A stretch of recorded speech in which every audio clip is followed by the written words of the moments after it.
Terpujilah nama-Mu Bapa yang baik, Tuhan kami, Raja kami, segalanya bagi kami. Terima kasih buat kesempatan pada siang hari ini kami dapat memuji-muji, menyembah, meninggikan nama-Mu yang Maha Kudus.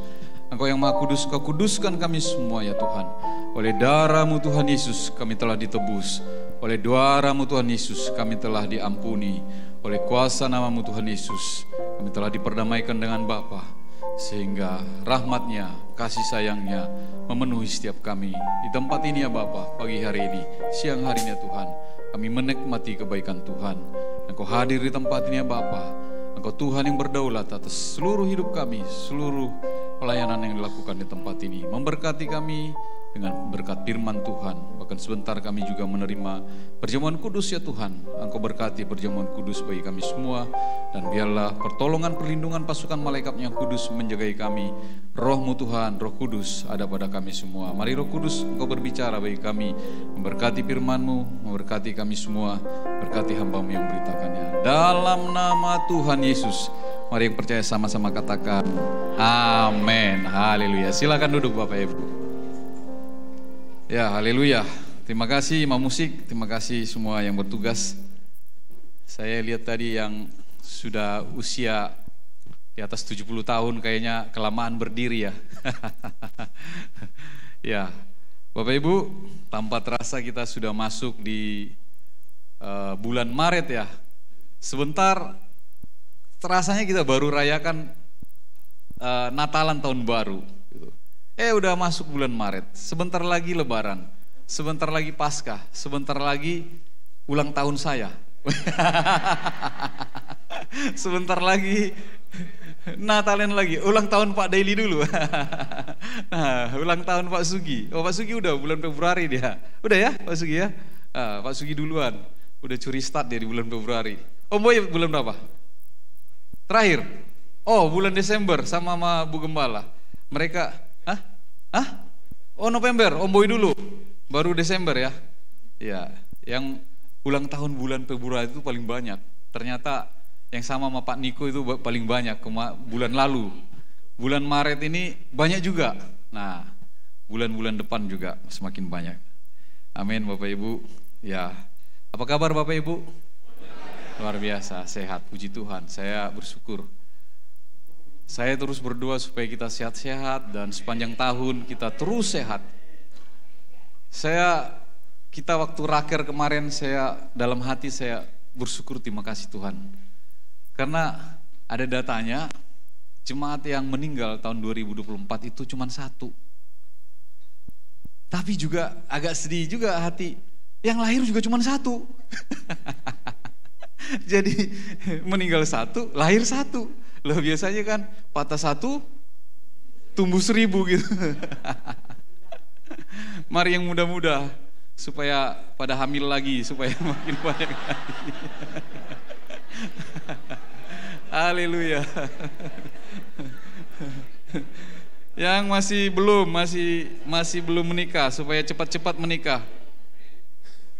Bulan ini ada 2 pasangan. Nah, saya senang kalau ada banyak yang menikah lalu melahirkan anak. Berarti kan makin banyak orang Kristen, makin banyak orang yang percaya. Iya kan? Amin. Bapak Ibu, kita langsung baca firman Tuhan ini. Kita masuk di dalam firman Tuhan. Slide yang pertama, Yohanes 6 ayat 27.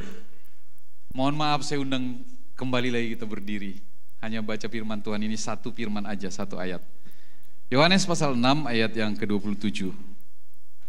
Ya, sudah kita baca sama-sama 1, 2, 3. Bekerjalah bukan untuk makanan yang akan binasa, melainkan untuk makanan yang bertahan sampai kepada hidup yang kekal, yang akan diberikan anak manusia kepadamu, sebab dialah yang telah dimeteraikan Allah Bapa. Amin. Silakan duduk Bapak Ibu. Nah, firman ini ada kata bekerjalah. Nah, ada kata lah di situ sebagai tanda perintah, memerintahkan kita, menyuruh kita supaya bekerjalah. Nah, bekerjalah bukan untuk makanan yang akan binasa, melainkan untuk makanan yang bertahan sampai hidup yang kekal.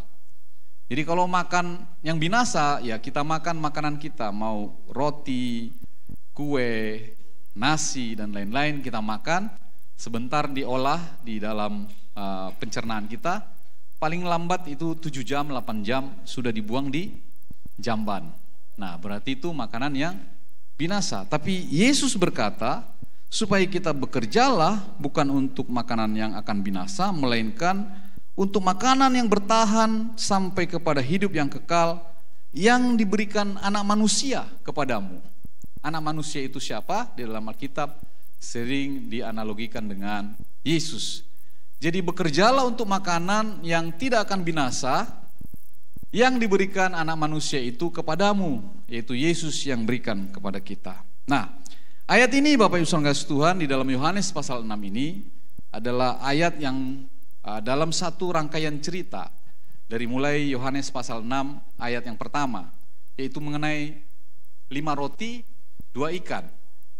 Jadi pada waktu peristiwa 5 roti 2 ikan itu, mereka mengikuti Yesus karena Yesus melayani mereka dengan pelayanan-pelayanan yang luar biasa. Yang sakit disembuhkan, lumpuh berjalan, buta melihat, tuli mendengar, dan yang mengalami kelemahan tubuh dikuatkan. Dan orang-orang datang berbondong-bondong kepada dia, dan firman Tuhan berkata, maka laparlah mereka. Nah, ketika mereka lapar, Tuhan Yesus bertanya kepada murid-murid, adakah makanan tersedia bagimu? Tidak ada. Nah, lalu seorang anak membawa 5 roti dan 2 ikan. Dan 5.000 orang itu diberi makan dari 5 roti 2 ikan itu. Mereka melihat mujizat itu luar biasa, dan mereka pikir, wah ini hebat loh ini, Yesus ini. Bisa kita makan semua. Kalau gitu kita mau makan setiap hari, ikut dia aja. Nah, lalu di dalam kesempatan setelah selesai makan itu, maka Yesus dan murid-muridnya pergi. Mereka dari Galilea itu pergi ke arah Kapernaum.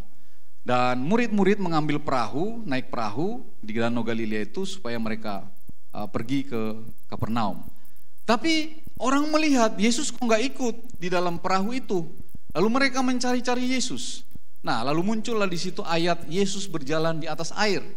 Nah, dan pada saat itu di ayat yang ke-25-nya itu, di sanalah muncul seorang daripada murid itu berkata, ketika dia bertemu dengan Yesus, loh dari mana engkau? Nah, kita baca ayat 25-nya dikatakan begini, ketika orang banyak menemukan Yesus di seberang laut itu, mereka berkata kepadanya, Rabi, kapan engkau tiba di sini?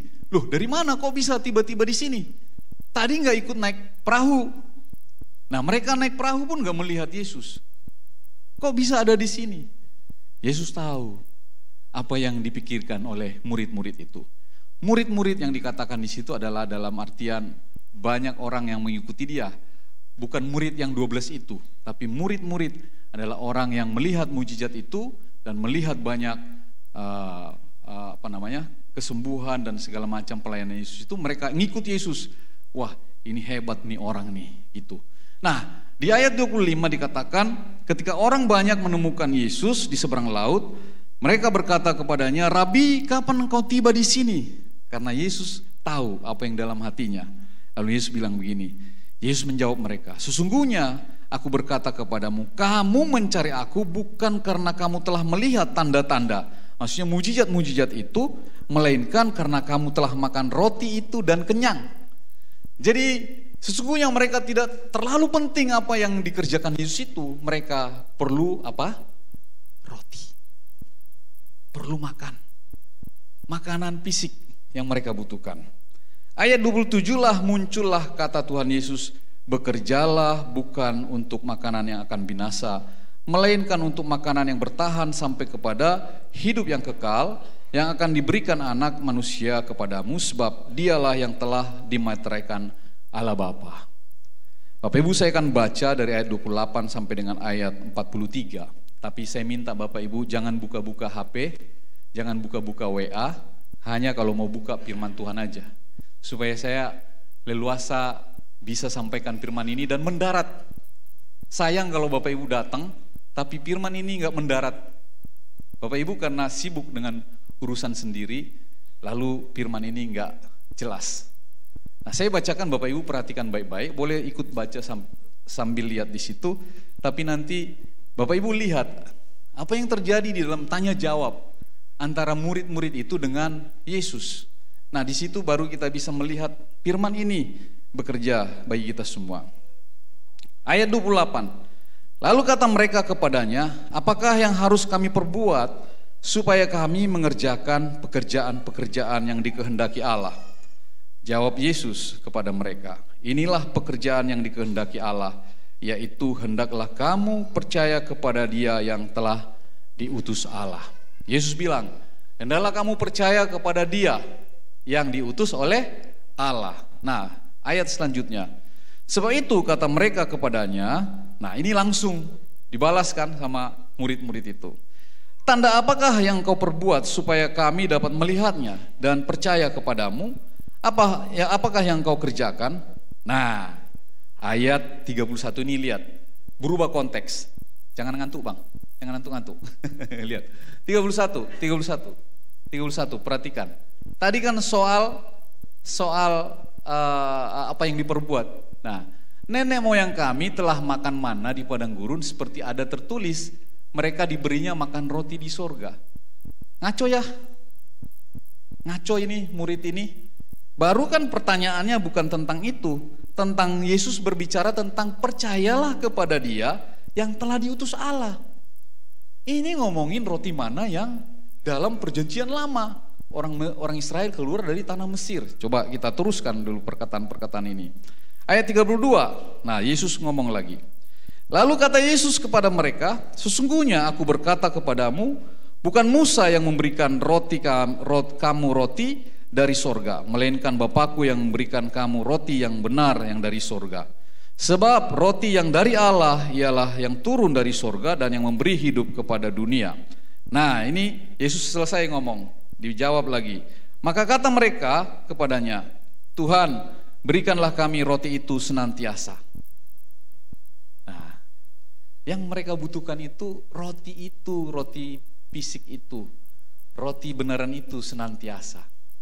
Berikanlah roti itu. Karena itulah mereka mengikuti Yesus. Banyak kali kita datang beribadah kepada Tuhan karena kita lihat sesuatu yang fisik. Berkat-berkat yang fisik.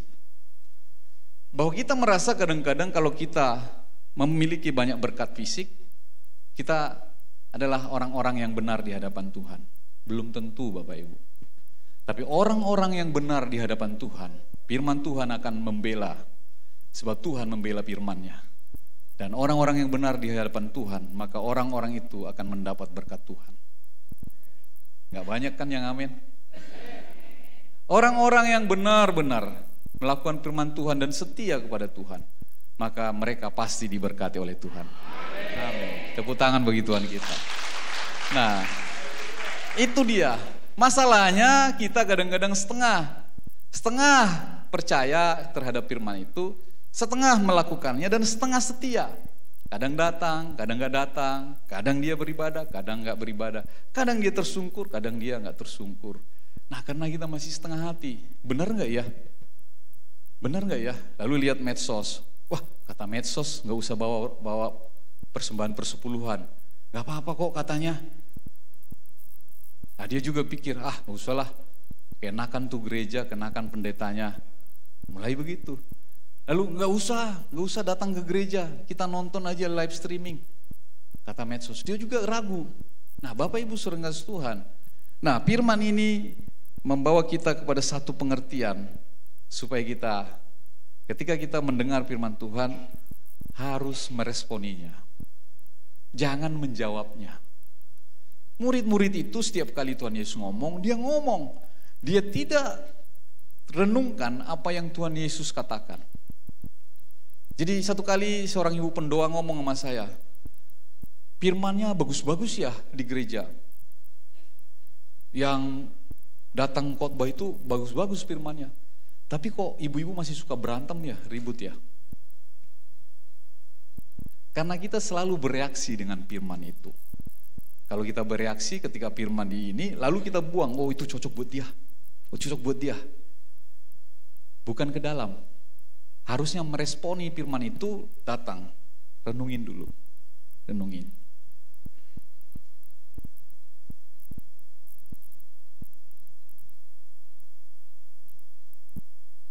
ketika setan, iblis berbicara kepada Hawa, sekali-kali kamu tidak akan mati kalau makan buah yang di tengah taman ini.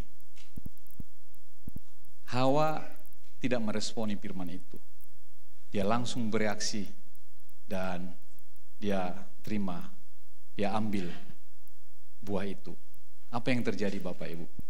Malapetaka, keterputusan hubungan dengan Bapa. Ketika kita buru-buru untuk bereaksi dengan setiap firman, maka kita gak akan dapat apa-apa. Dan yang paling berbahaya adalah mendapat cilaka.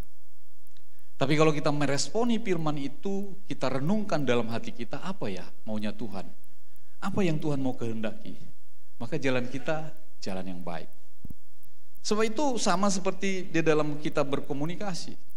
Kalau seseorang berbicara lalu kita langsung kita jawab kembali, maka terjadi kekacauan dari percakapan itu yang akhirnya terjadi perselisihan. Tapi kalau setiap percakapan itu kita cerna dulu baru kita jawab dengan baik, maka tidak akan pernah terjadi perselisihan. Hubungan suami istri kebanyakan terjadi perselisihan karena perbedaan penerimaan daripada setiap komunikasi itu. Ibu-ibu selalu banyak A, B, C, D. Bapaknya susah mikir yang mana yang mau saya jawab. Ponakan saya satu kali WA kepada saya, "Tulang, saya ini nih." Saya jawab, "Oh begini, kamu berdoa saja supaya dapat jodoh yang baik, itu dari Tuhan." Nah, langsung dia jawab, "Tapi saya Tulang sudah umur 37, saya mau nikah, saya juga mau ambil ini, mau ini." Saya langsung jawab, "Pusing Tulang dengerin jawabanmu." "Ya tapi Tulang, oke Tulang," dia bilang, "tapi Tulang, begini. Udah dulu ya, saya mau kerja dulu. Saya mau jawab 1, dia jawab 7," kan gitu. Nah ini kita supaya mulai sadar nih ibu-ibu ya, kenapa sering terjadi yang ribut-ribut itu ibu-ibu bukan bapak-bapak. Kemarin saya dengan Bu Rita jalan tuh, mau ke SICC, saya jalan. Bu Rita itu cerita panjang. Saya sampai sekarang ini cerita itu terlalu panjang, banyak lupanya dengan cerita itu. Lalu di ujung cerita itu dia bilang, kamu jawab apa?" Jawab apa ya? Pasti kamu ngelamun, nggak dengerin aku ngomong. Bukan, saya lagi renung-renung yang mana saya mau jawab nih. Yang awal atau yang akhir nih? Kamu pura-pura aja, pokoknya kamu nggak dengerin aku, katanya gitu. Sering kali dalam komunikasi itu kita terlalu banyak ngomong saat kita nggak bisa nangkep lawan bicara kita. Sama dengan kejadian ini, Yesus dengan para murid ini. Saya lanjutkan dulu ya, supaya kita lihat nanti ujungnya kemana. Ayat berapa tadi? 35. Kata Yesus kepada mereka, "Akulah roti kehidupan. Akulah roti kehidupan. Siapa saja yang datang kepadaku, ia tidak akan pernah lapar lagi. Dan siapa saja yang percaya kepadaku, ia tidak akan pernah haus lagi." Kalau percaya, tidak akan pernah haus lagi. Kalau datang kepada Yesus, tidak pernah lapar lagi. Ingat kata-kata ini, taruh dalam hatimu. Kalau engkau datang kepada Yesus, gak pernah lapar. Kalau engkau percaya kepada Dia, gak pernah haus. Ya, ingat ya, simpan dalam hatimu ya. Oh, kalau aku percaya sama Dia, gak lapar. Kalau aku datang kepada Dia, gak lapar. Kalau aku percaya, gak haus. Gitu. Siapa yang haus di sini? Ada minum nih sini. Baik, saya lanjutkan. 36. Tetapi aku telah berkata kepadamu, sungguh pun kamu telah melihat aku, kamu tidak percaya. Jadi mujizat itu dilihat, tanda-tanda itu jelas, tapi tetap dia gak percaya karena dia hanya berpikir tentang roti fisik tadi. Dia tidak berpikir tentang roti hidup itu, tapi roti yang fisik itu. Dan dikatakan 37, semua yang diberikan Bapa kepadaku akan datang kepadamu. Dan siapa saja yang datang kepadaku, ia tidak kubuang. Ingat nih, Tuhan bilang, ingat, ia tidak akan kubuang. Sebab aku telah turun dari sorga, bukan untuk melakukan kehendakku, melainkan kehendak Dia yang telah mengutus aku. Inilah kehendak Dia yang telah mengutus aku, supaya dari semua yang telah diberikannya kepadaku, aku tidak kehilangan satupun, tetapi supaya kubangkitkan pada akhir zaman. Wow, luar biasa. Jadi kita kalau datang kepada Dia, percaya kepada Dia, kita nggak akan dibuang Bapak Ibu. Dan kehendak daripada Bapa supaya kita juga sama seperti Dia, bangkit dari mati. Maka pada akhir zaman juga kita akan dibangkitkan untuk dibawa kepada tempat dari mana Dia berada, dari mana asalnya Dia ke sorga. Maka kita milik kepunyaannya akan dibawa ke sana. Nah, kita teruskan. 41 ya. Lalu apa katanya? Bersungut-sungutlah orang Yahudi tentang Dia, karena Ia mengatakan, akulah roti yang telah turun dari sorga. Kata mereka, bukankah Ia ini Yesus anak Yusuf yang ayah ibunya kita kenal? Bagaimana sekarang Ia dapat berkata, aku telah turun dari sorga? Jawab Yesus kepada mereka, janganlah bersungut-sungut ada di antara kamu. Nah, itu Bapak Ibu saudara Tuhan. Nah, Bapak Ibu, kalau kita lihat ini sudah dijelasin, sudah diberikan pengertian, tapi karena fokusnya kepada roti itu, mereka pada akhirnya, udahlah Pak Pendeta, seperti misalnya saya khotbah ini, banyak ngomong Pak Pendeta, yang penting sekarang saya mau butuh uang buat bayar kontrakan saya dulu Pak Pendeta, firman belakangan aja dulu. Nah, kira-kira kan kayak begitu kan. Sungut-sungutnya itu tentang hanya untuk memuaskan dirinya. Sehingga dengan demikian Bapak Ibu saudara Tuhan, sebenarnya Yesus berbicara itu supaya merubah perspektif daripada murid itu. Paradigma mereka bukan kepada makanan yang panah itu, yang binasa, tapi paradigma mereka kepada pemberi makan itu, pemberi hidup itu, yaitu Yesus sendiri. Amin Bapak Ibu. Nah, buka slide yang kedua. Di sana dikatakan Yesus mencoba untuk mengalihkan perspektif, paradigma, mindset. Mindset itu dipindah dari yang panah menjadi yang tidak panah, yang tidak kekal menjadi kepada kekekalan. Nah, jadi di sana Tuhan Yesus mengalihkan perspektif murid-murid dari makanan fisik ke kebutuhan sejati mereka, yaitu apa? Makanan rohani. Makanan rohani. Bukan roti fisik yang dibutuhkan dunia, melainkan roti rohani, yaitu Yesus adalah roti hidup yang turun dari sorga. Tadi sudah kita baca. Dan barang siapa yang makan roti ini, maksudnya Yesus yang roti hidup yang turun dari sorga ini, ia akan hidup selama-lamanya. Ia akan hidup selama-lamanya.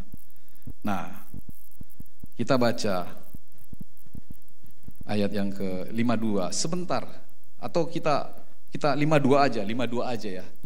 52. 51 dah naik dulu. Naik 51. Sudah? Ya. Akulah roti hidup yang telah turun dari sorga. Jikalau seseorang makan roti ini, ia akan hidup selama-lamanya. Dan roti yang akan kuberikan untuk hidup dunia ini ialah dagingku, kata Tuhan Yesus. Makanya kita perjamuan kudus itu kan kita makan roti dan anggur yang dimateraikan menjadi tubuh dan darah Kristus. Kita terima dengan ucapan syukur mengingat kematiannya kayu salib. Dia mati bagi kita. Dia yang tidak berdosa dijadikan dosa supaya kita ditebus dari dosa. Jadi hanya terang yang bisa menerangi kegelapan. Gelap tidak bisa menerangi gelap, tapi terang bisa menerangi kegelapan. Yang berdosa hanya bisa ditebus oleh yang tidak berdosa. Jadi bukan darah binatang Bapak Ibu, bukan kambing, bukan domba, bukan bebek, bukan apalagi kerbau, ayam dan segala macam. Itu di dalam perjanjian lama hanya bayang-bayang tentang karya penebusan yang akan datang.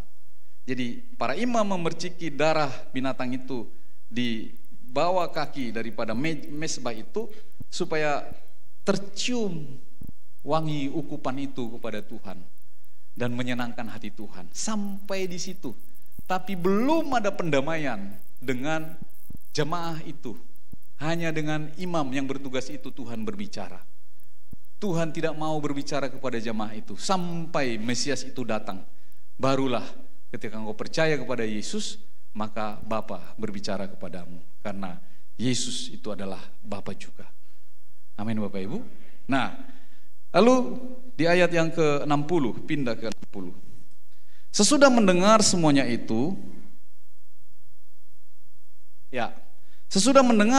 itu, banyak murid-murid Yesus berkata, perkataan ini keras, siapakah yang sanggup mendengarkannya?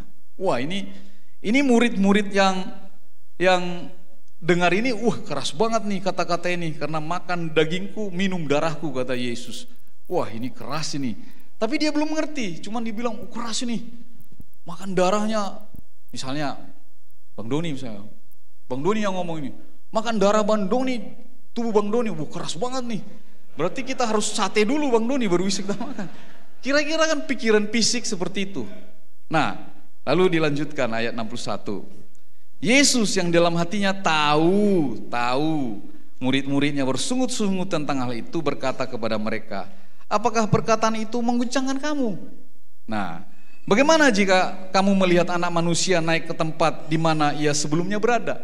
Dalam ayat ini Tuhan sudah nanya kepada mereka, apa itu mengguncangkan? Gimana kalau saya naik surga? Makin terguncang gak imanmu? Nah, di ayat ini sebenarnya Tuhan sudah ngomong itu tentang bahwa dia akan kembali ke asalnya. Nah, 63.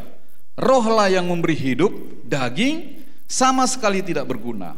Perkataan-perkataan yang kukatakan kepadamu adalah roh dan hidup.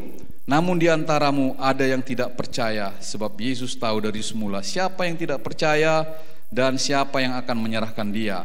65. Lalu ia berkata, sebab itu telah kukatakan kepadamu, tidak ada seorang pun yang dapat datang kepada Bapakku kalau tidak dikaruniakan Bapa kepadanya. Saya kalau baca ayat ini ternyata begini, kita kalau bisa datang kepada Tuhan seperti ini, bersyukur banget. Itu ternyata kalau Bapa mengaruniakan kepada kita, itulah yang membuat kita datang kepada Yesus. Jadi pertanyaan kan suka begini, kenapa ya? Katakanlah 5 orang anak di dalam satu rumah, 3 yang percaya kepada Yesus, 2 itu belum. Kenapa bisa begitu ya? Karena Bapa yang mengaruniakannya. Amin. Karena Bapa yang mengaruniakannya. Kita usaha malah bertengkar dengan saudara kita. Kita bilang dia percaya Yesus, malah bertengkar. Karena Bapa belum mengaruniakannya. Mintalah kepada Bapa supaya Bapa mengaruniakannya. Kalau engkau mengerti, lakukan. Kalau tidak mengerti, apa yang terjadi? Di ayat 66.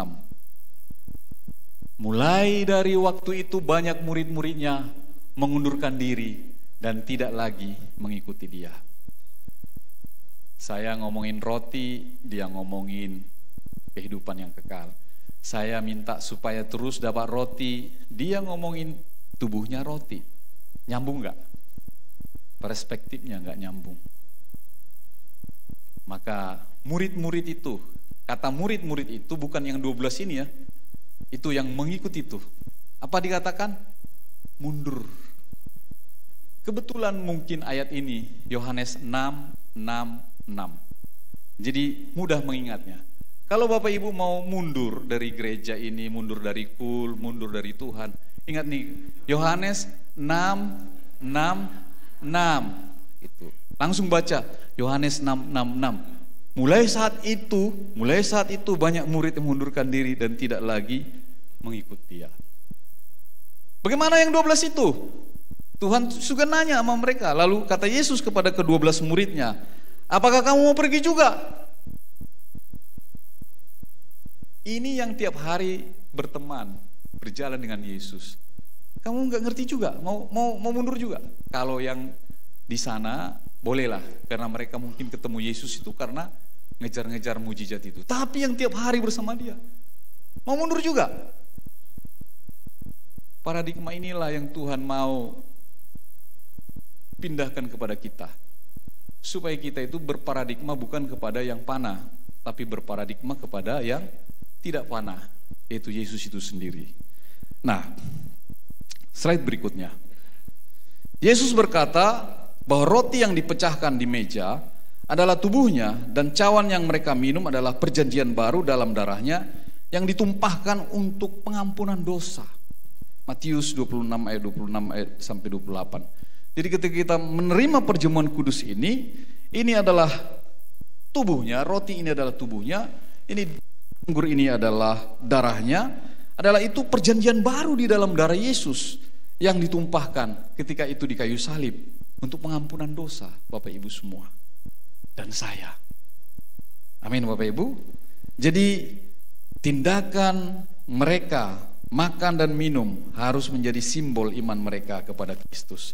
Oleh sebab itu yang belum dibaptis dilarang untuk ikut perjamuan kudus. Kenapa? Karena mereka belum memproklamirkan imannya. Jadi baptisan bukan berbicara bahwa kalau dibaptis selamat, tapi baptisan tentang kesediaan kita untuk memproklamirkan saya percaya kepada Yesus. Hingga ketika baptisan itu diberikan sakramen kepada kita. Namanya misalnya Doni Hasiolan Tambah. Hari ini engkau mati bersama dengan Kristus. Dicelup si Doni ini. Celup, mati bersama Kristus. Dosanya dicelup.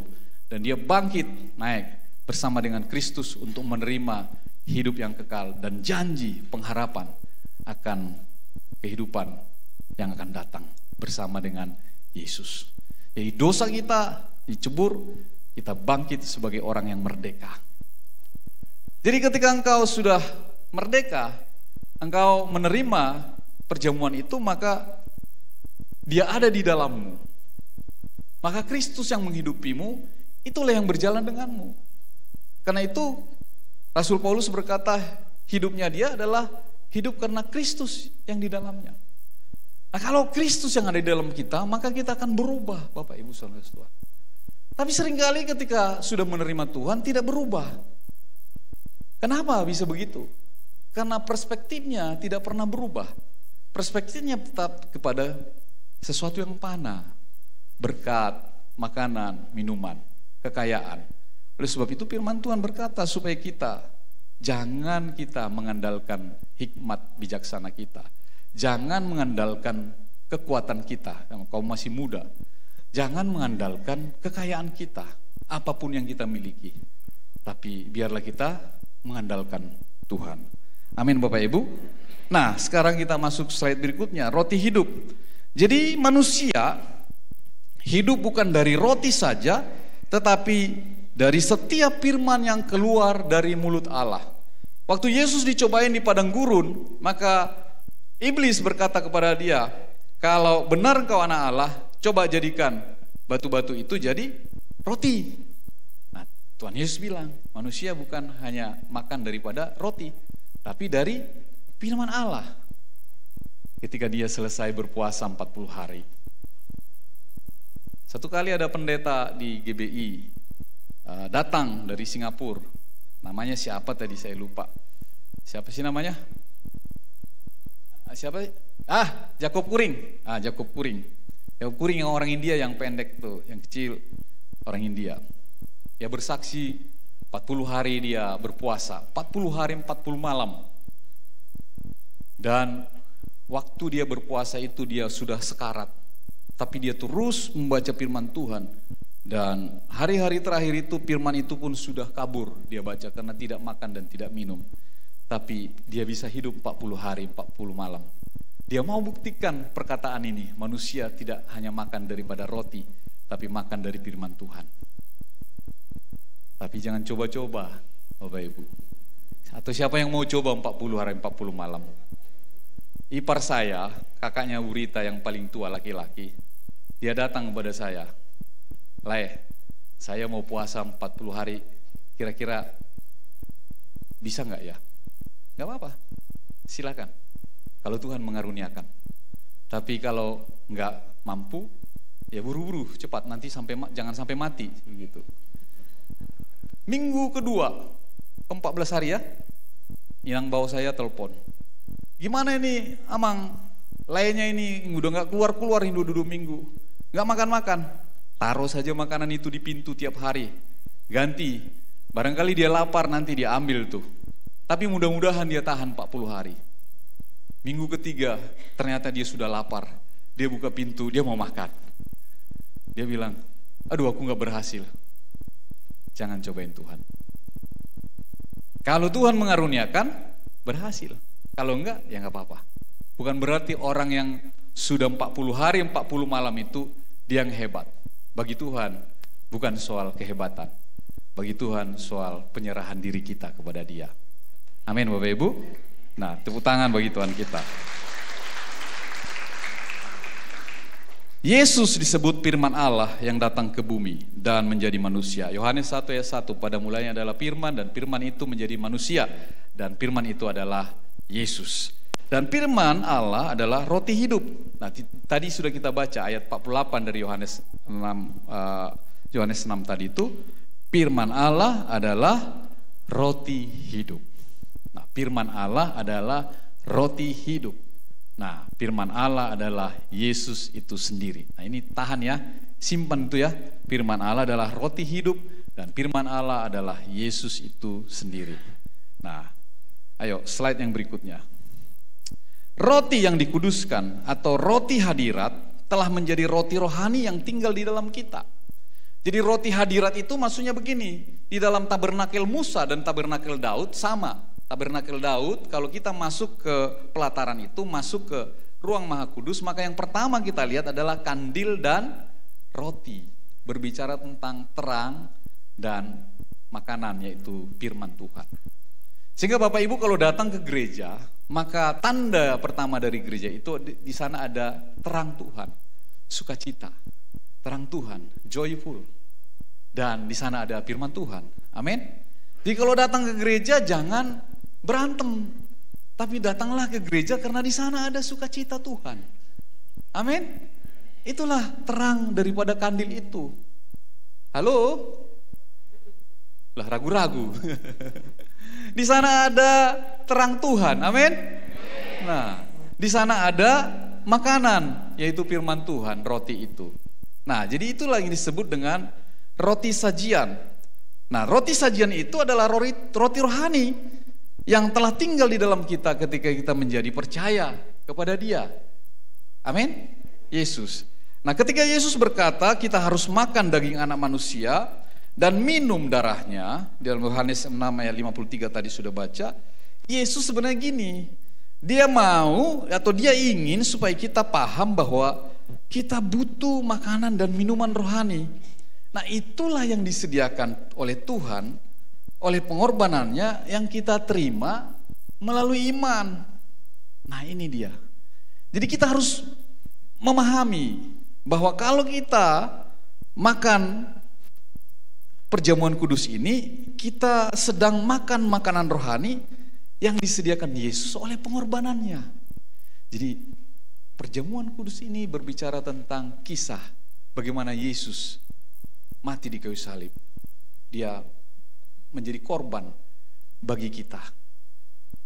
Itu sebabnya dikatakan oleh bilur-bilurnya penyakit kita ditanggungnya. Oleh bilur-bilurnya kita telah disembuhkan oleh Dia. Sembuh dari segala sakit penyakit, tapi sembuh juga daripada semua kutuk dosa. Amin. Nah, itulah kuasa daripada darah Yesus itu. Nah, sekarang bagaimana kita merubah paradigma tentang kita mencari Tuhan yang selalu mau dapat berkat, dapat makanan, dan dapat segala macam yang berhubungan dengan kedagingan. Nah, kita lihat perubahan apa yang harus kita bawa. Perubahan paradigmanya. Manusia berubah. Kita baca sama-sama ya, yang tulisan yang di atas ini dulu ya. Manusia berubah ketika mereka putus asa dan lapar. Tapi bisa negatif, bisa positif Bapak Ibu. Manusia yang sudah lapar, sudah putus asa, bisa akhirnya meninggalkan Tuhan. Seperti murid-murid ini. Dia mau cari makanan, Tuhan ngomongin tentang hidup. Dia ngomongin tentang dirinya adalah hidup. Mereka cari makanan, mereka putus asa. Mereka udah kelaparan. Akhirnya mereka meninggalkan Tuhan. Berapa banyak orang yang di dalam pergumulannya, di dalam doanya, dia putus asa, lalu negatifnya meninggalkan Tuhan. Positifnya Bapak Ibu, orang-orang yang positif, kalau dia lapar, dia putus asa, maka dia mencari Tuhan. Dia cari Tuhan, dia cari Tuhan. Sebab di sana ada jalan, di sana ada kebenaran, di sana ada kehidupan. Sebab itu supaya engkau jangan salah jalan. Engkau meninggalkan Tuhan malah ketika engkau ada dalam posisi lapar dan putus asa. Orang-orang yang putus asa, datanglah kepada Tuhan. Marilah kepadaku yang letih lesu dan berbeban berat, aku akan memberikan kelegaan. Belajarlah daripadaku. Nah, masalahnya kalau sama Tuhan, jangan langsung berpikir, oh kalau saya datang langsung dikasih. Tuhan bilang, belajarlah daripadaku sebab aku lemah lembut dan rendah hati. Jadi bagi Tuhan, bukan hal soal makanan dan minuman, tapi sukacita, damai sejahtera, dan kebenaran oleh Roh Kudus itu, yaitu kedewasaan rohani kita. Orang-orang yang dewasa, yang bisa mengerti dan bisa menjadi mempelainya. Sebab anak-anak nggak ada yang bisa menjadi mempelai. Hanya orang-orang yang dewasa yang boleh menjadi mempelai. Ada yang konseling pernikahan di sini? Siapa ya? Mas Robi ada? Mas Robi, umur berapa? 28. Calonnya siapa? Kesia, umur berapa? Di atas 26, 24. Kira-kira umur kanak-kanak enggak? Enggak. Secara fisik aja yang bisa mempelai itu harus sudah dewasa umurnya. Apalagi yang mau menjadi mempelai Kristus, harus orang-orang yang dewasa rohani. Itu dia.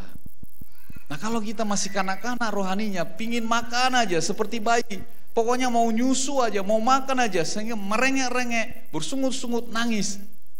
Belum bisa. Hanya orang-orang yang dewasa yang bisa mengerti firman ini, Bapak Ibu Saudara Tuhan. Sehingga kalau engkau negatif, maka yang tadi itu, ketika murid-murid tidak mengerti, nih karena kanak-kanak nggak mengerti, udah nggak ada uang bapaknya tapi masih minta susu. Nah kan gitu, kalau anak-anak minum susu, wah uangnya lagi nggak ada ini gitu. Nah kalau orang Batak yang di kampung itu kasih purik, tahu nggak purik? Purik itu kalau makan masak beras kan ada yang putih-putihnya itu. Saya dulu sering makan purik, jadi biasa lah itu. Nah tidak memahami dan tidak mengerti dan tidak memahami Yesus. Mulai dari waktu itu banyak murid-muridnya mengundurkan diri dan tidak lagi mengikuti dia. Wow. Apa masalahnya sebenarnya di dalam percakapan itu tadi? Masalahnya ini, slide yang berikutnya. Ini, the biggest problem in communication is we do not listen to understand. Jadi problem terbesar dari berkomunikasinya kita dengan Tuhan adalah kita nggak mendengar untuk mengerti, tapi kita we listen to reply. Kita dengar untuk menjawab. Bukankah orang bertengkar selalu begitu? Diomong yang satu dijelasin, dibalas lagi. Diomong yang sana, dibalas lagi. Omong lagi, balas lagi. Tidak ada understanding. Mulai paham? Orang-orang dewasa yang bisa mengerjakan ini, Bapak Ibu. Supaya kita paham. Kalau kita masih ada di sini, coba lihat kiri kananmu. Semoga engkau menjadi dewasa. Wah, takut-takut ya. Karena itu Bapak Ibu, kita harus terus berubah. Ketika kita mengenal Kristus, kita harus berubah. Tapi tidak ada yang sempurna. Saya pun sebagai gembala Bapak Ibu sama, saya terus belajar. Tapi saya bersuka cita. Saya bersuka cita. Kenapa saya bilang bersuka cita? Karena ternyata saya bisa melupakan banyak karakter saya yang lama. Karakter keras, karakter mudah marah itu bisa banyak saya kurang-kurangin, lupain sehingga sampai kadang-kadang saya nggak marah ya, ini udah lama nggak marahin ya, pingin marah ya gitu. Nah Bapak Ibu saudara Tuhan, kalau kita terluka karena orang lain, kita nggak pernah dapat kesembuhan dari orang itu. Sekalipun orang itu minta maaf. Maka jangan pernah berpikir bahwa kalau Bang Doni menyakiti saya akan dapat kesembuhan dari Bang Doni ketika dia mau berdamai dengan saya. Tidak. Kesembuhan itu datang daripada Yesus. Amin. Karena itu maka orang-orang yang mau memaafkan, orang-orang yang mau mengampuni adalah orang-orang yang berani dan orang-orang yang kuat dan orang-orang yang bisa melupakan kejadian itu ketika engkau mungkin sakit hati atau apapun itu adalah orang-orang yang berbahagia. Itu adalah orang-orang yang dewasa rohani. Amin Bapak Ibu. Mulai sekarang kita menjadi orang yang berani, orang yang kuat, dan orang-orang yang berbahagia. Tepuk tangan bagi Tuhan kita. Haleluya. Yang kedua, problemnya adalah Jesus doesn't want your strength. He want your surrender. Jadi Yesus nggak butuh latar belakang kita. Entah pendidikan kita, entah pengetahuan kita, entah apapun yang kita pikul untuk kita tunjukkan kepada Tuhan, enggak. Dia hanya butuh penyerahan diri. Saya diundang WBI waktu itu untuk bawa firman di sini, pembukaan awal tahun. Jujur saya bingung mau ngomong apa ya sama ibu-ibu, karena ibu-ibu firman segala macam dia hafal. Saya pikir gitu. Mau ngomong apa ya sama ibu-ibu? Bu Lina ketawanya luar biasa. Lalu saya di dalam perjalanan itu saya nyanyi, jiwaku merindukanmu. Itu firmannya. Tuhan bilang firmannya, jiwaku merindukanmu. Jadi supaya ibu-ibu itu rindu aja sama Tuhan. Gitu. Jangan rindu sama temannya supaya ngumpul-ngumpul ngomongin orang dan segala macam, tapi rindulah dia sama Tuhan. Waktu saya bawa khotbah, nggak ada sebenarnya. Saya juga bingung tuh mau bawa khotbah itu. Tapi saya bilang, orang yang rindu sama Tuhan tuh banyak di Alkitab. Coba di sana. Lagu jiwaku merindukan. Jiwaku sungguh merindukanmu. Waktu pagi hari ku bangun cari wajahmu. Karena kau telah menolongku. Di bawah naungan sayapmu ku bersuka cita. Wah, mereka dapat tuh yang sebelah sini kemarin. Yang sebelah sini. Coba lagu yang tadi aja. Jiwaku merindukanmu. Ya Allah yang hidup, jiwaku haus kepadamu. Ya Allah yang hidup, merindukan seperti sungai, seperti rusa merindukan. Seperti rusa rindu sungaimu, jiwaku rindu engkau. Seperti rusa lagi, seperti rusa merindukan air, demikianlah jiwaku merindukanmu. Ku berharap hanya kepadamu. Stop. Ternyata saya yang paling komplit hafal lagunya. Bapak Ibu, Tuhan mau kita rindu kepada Dia. Saya suka ngomong supaya kita tersungkur kepada Tuhan, supaya merubah apa yang kita inginkan itu kepada kepanaan, dari panaan itu mengubah kepada ketidakpanaan itu, yaitu Tuhan. Tidak ada orang yang bisa mengubah dirinya tanpa Tuhan. Jangan pernah berpikir saya bisa berubah dengan cara saya. Tidak, Bapak Ibu. Tuhan yang bisa mengubah kita. Di dalam perendahan itu, surrender itu, penyerahan itu, di situ karya Tuhan dinyatakan kepada kita. Ketika kita tersungkur, kita nangis kepada Tuhan. Yesus, Yesus, Yesus.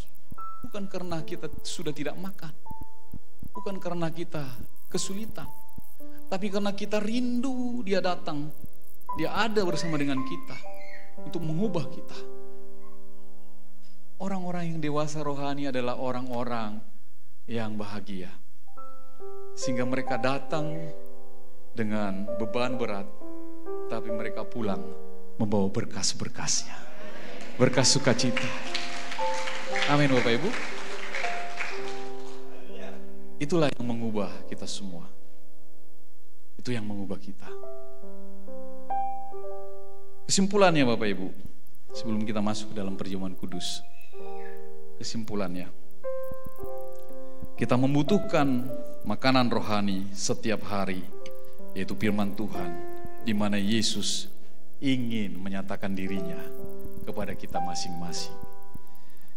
Bekerjalah untuk firman-Nya, terus terhubung dengan firman-Nya. Bersama Yesus kita cakap menanggung segala perkara. Mari kita semua bangkit berdiri.